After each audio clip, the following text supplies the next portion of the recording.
Who's going to accept my challenge? I'm challenging any YouTube podcaster out there, any YouTube bodybuilding podcaster. My top 10 in the Mr. Olympia Open versus your top 10. We'll see who's closest.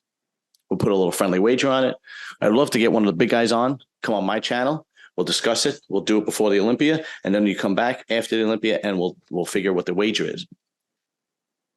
RX Muscle, Fuad, Dennis James, Jay Cutler, Nick Strength and Power, Bob Ciccarello, whoever.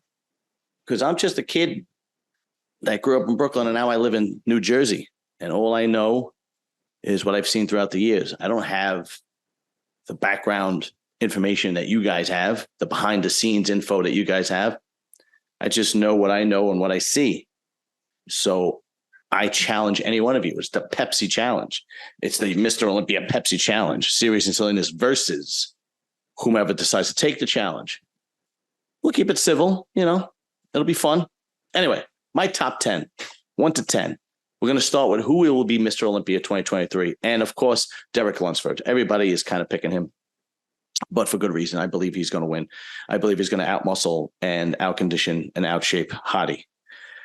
Derek is a special bodybuilder. This is the kind of bodybuilder that can be a dominant bodybuilder, like a Phil or a Dorian or so on and so forth, because he's flawless. He literally is a flawless bodybuilder. He brings the entire package: shape, symmetry, balance, conditioning, muscle. He's just flawless. Number 2, Hadi Chopin. I truly believe Hadi Chopin will be number 2. I don't think he's going to fall off that much, but I think he will fall off a little bit because I don't think he can make the improvements that Derek can.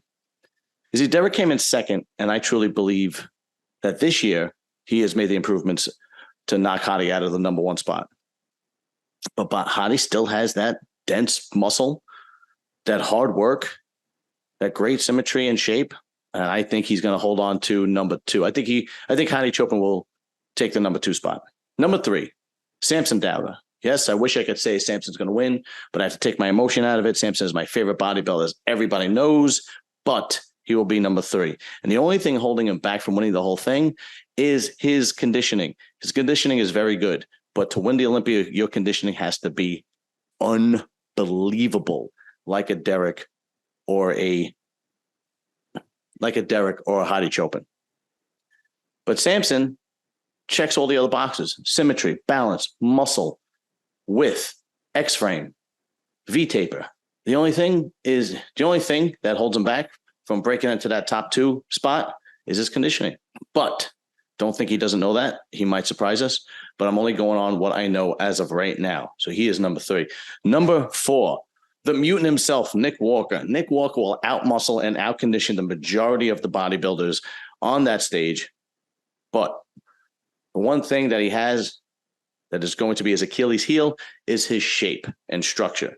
He is not going to be able to beat Derek, Samson, and Hadi because of his shape and structure. Those 3 bodybuilders have God-given shape and structure, and Nick does not possess that. But if one of those guys fall off, one of those guys don't come in shape, or, if one of those guys aren't 100%, Nick could clearly sneak into that top 3 spot. But for now, number 4. Number 5, for Mr. Olympia, Brandon Curry. I still think he has the talent to break the top 5. I think he is a very talented bodybuilder, but I think age is catching up to him. And I also believe that the new guys coming up are just too good. That 1 through 4 spot are special bodybuilders. But if you've seen Brandon's progress pic, he really looks good.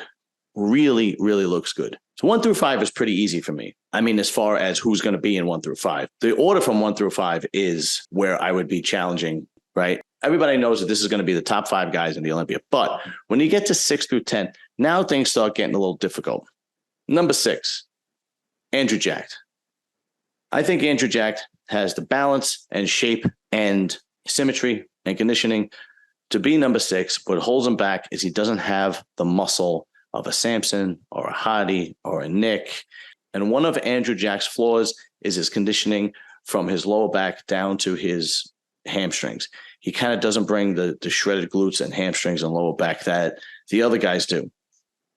But, and I've said this before, if the day comes where Andrew Jacked puts the size on, puts another 10 pounds on, and dials in right where he has shredded glutes and hamstrings, oh, it's lights out for everybody.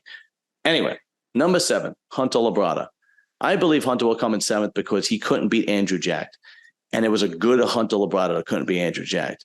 Arguably one of the best versions of Hunter Labrada that we've seen couldn't beat an Andrew Jacked. Now, I know it was close, and it was a toss-up, and it was very close. But that being said, I can only go on what happened in the past. And they were both pretty much at their best at that contest, and Andrew Jacked squeaked out that win. So I am going to put Andrew in 6th and Hunter in 7th. Now, 8 through 10, this is where it gets really dicey because it's anybody's game at this point. Number 8, I believe it'll be Mike Kroso. I think Mike Kroso will have the size, the conditioning, the shape to break the top 10 this year. Last year was 10th, and I think he's going to make a statement that he's only going to get better, and he's only going to get better, and he's going to be a force in 2024, but he will be 8. Number 9 is my pick for the dark horse. I believe Tonio Burton will be number 9. Tonio Burton won the New York Pro to qualify for this year's Mr. Olympia. And if you've seen his progress pics now, he's better than he was at the New York Pro. He's bigger and he's harder. And he is a type of bodybuilder that has no flaws. His shape and symmetry is unbelievable. By next year, he puts another 5 or 10 pounds on. He might be able to crack the top 6, top 5 in the Olympia. But he is my dark horse pick for number 9. Number 10, this one was really difficult. But I am going to pick Charles Griffin. I know this one was difficult for me, and it's probably difficult for the majority of people, but I'm picking him ahead of guys like Regan Grimes, guys like Theo LaGuerria, guys like Justin Shire, because the shape that he came in at the Legion was extremely impressive. And I did not see any of those other guys that I've just mentioned come in the shape that he came in. And he has the size, and he has the conditioning, and he's got good enough shape to beat out those other guys. I truly believe that he is going to be number 10. Now, I didn't include the guys that are question marks, right? Like a Nathan Diasha, because we don't even know if he's going to be there. I still think he's in the UK, and I believe he missed the flight. So I don't know what's happening with him. And then, of course, there is Tabani, which is an incredible bodybuilder, but I don't think he's going to be able to get a visa to come to the States to compete in the Mr. Olympia this year. If he did, he might be the dark horse, but I have to go on who I know exactly is going to be there. And those two guys, Nathan Diasha and Tabani, I don't know if they're going to be there.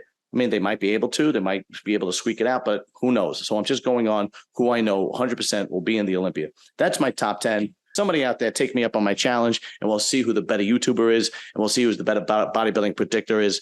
And it'll be a friendly episode, but don't get on my bad side. You up, son.